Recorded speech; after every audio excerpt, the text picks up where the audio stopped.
ముక్కు వేస్తే ఏం మాట్లాడాలి? సరే కాలం కలిసి వచ్చి మీ అదృష్టము మా తెలంగాణ ప్రజల దురదృష్టము ముఖ్యమంత్రి కొంచెం కూర్చున్నావు.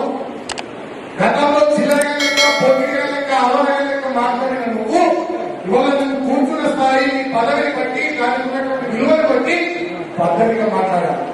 ఒక ఉద్యమ నాయకులు ప్రాణాన్ని పరంగా పెట్టి తెలంగాణ తెచ్చిన నాయకులు 10 సంవత్సరాలు తెచ్చిన తెలంగాణ బ్రహ్మాండంగా అభివృద్ధి చేసిన నాయకుడు కేసీఆర్ గారిని పట్టుకుని రంగాన్ని మాట్లాడుతున్నాడు. మీరు రంగాడు హౌలే గారు భాగం గారు దేవి కుమార్ గారు రేవంత్ రెడ్డి గారు ఈ చెంతల కొడుకులు ఈ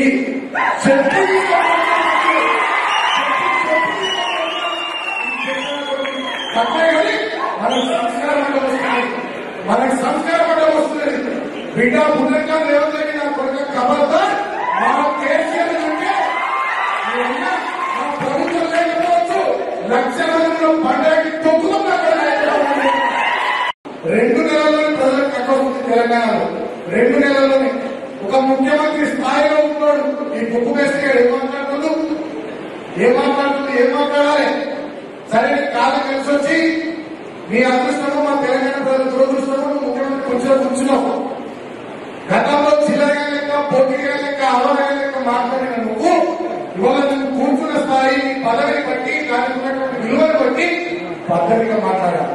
ఒక ఉద్యమ నాయకులు ప్రాణాన్ని పరంగా పెట్టి తెలంగాణ తెచ్చిన నాయకులు 10 సంవత్సరాలు తెచ్చిన తెలంగాణ బ్రహ్మాండంగా అభివృద్ధి చేసిన నాయకుడు కేసీఆర్ గారిని పట్టుకుని రంగాన్ని మాట్లాడుతున్నాడు. మీరు రంగాడు హౌలే గారు భాగం గారు దేవి కుమార్ గారు రేవంత్ రెడ్డి గారు ఈ చెంతల కొడుకులు ఈ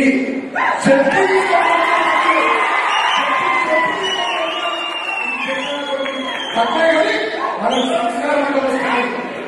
సంస్కారం అంటే వస్తుంది. బిడ్డ పుణ్యంగా రేవంత్ రెడ్డి నా కొడుకు కబర్దా మా కేసీఆర్ అంటే మా ప్రభుత్వం లేకపోవచ్చు. లక్షల మందిలో పండుగకి తొక్కుతున్నా. దాంతోపాటు భాష విషయంలో రాజకీయ పార్టీలు హద్దు మీరి ఆరోపణలు ప్రత్యారోపణలు పొలేటి చేసుకోవడంలో కామెడీగా చేసుకోవడంలో ప్రజల దృష్టి ఆకర్షించడంలో చేయడానికి ఇబ్బంది లేదు. కానీ హద్దు మీరి అహంకార భావంతో